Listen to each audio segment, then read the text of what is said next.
كان صلى الله عليه وسلم إذا أوى إلى فراشه قال Peygamberimiz sallallahu aleyhi ve sellem yıklarga yatkanda şunday sözler aytadigan bolgan.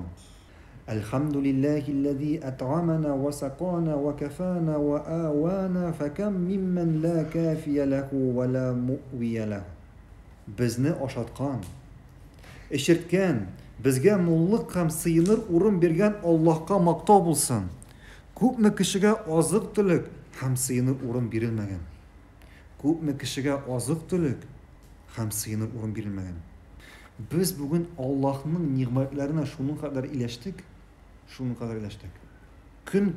Gün kile, gün öte. Tamağımız tuk, baş üstümüzde yırtımız var, elhamdülillah. Uylap da bilmiyoruz, yukarıda tırabız. Eğer senin bugün baş üstünde yırtın var iken, sağ selamet, aşarga rizqın var iken, Allah'a şükür et.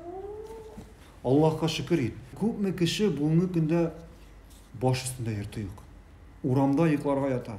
Köpme kişi, elhamdülillah sen bugün tok kiliş yatan, köpme kişinin bugün yıklarga yata, onun aşarına rizqı yok. Aş kiliş yata. Balaları aş kiliş yata. Balaları aş kiliş yata. Şuna göre Allah'ın nimetlerine şükür etmek gerek.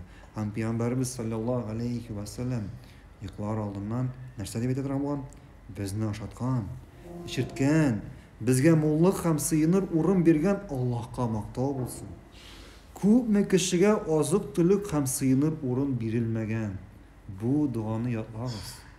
Бу зикрне ятлагыз. Һәм йоклар алдыннан әйтә торган булыгыз.